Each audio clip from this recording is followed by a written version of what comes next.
My name is E.W. Wainwright. The kids call me Baba Wain. Okay, it's time to start the class.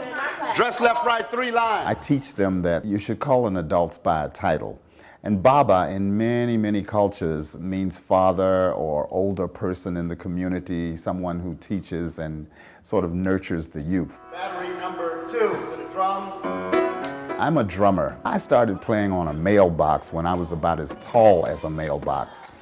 And I was able to get 3 distinct sounds out of the mailbox. I could hit the top of it and get a high, sort of a snare drum sound. I could use my knee and hit the side of it and get a bass sound, and I could hit that part underneath where you open the door and put the mail in and get another sound out of that. I don't know, but I've been told.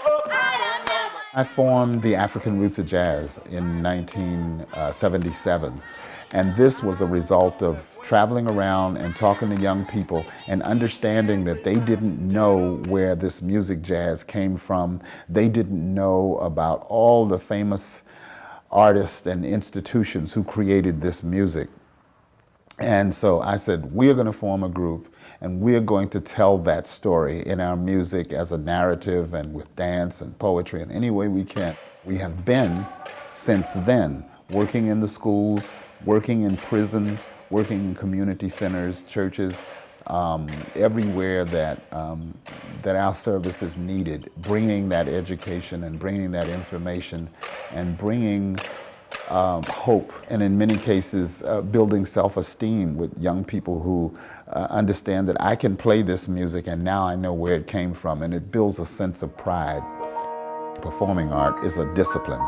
It requires a discipline. It requires a whole altogether different type of attitude. What we find is that kids want to gravitate toward direction. They want instruction. You learn, you train, you practice, and then there is an end result. And goal-oriented activities make people feel really good about themselves. It gives children of color a sense of pride and a sense of belonging. And this is really, really very important when you're trying to build a strong society. Everything we do is always about peace and about love. Everything we do, our interpretation of peace and love.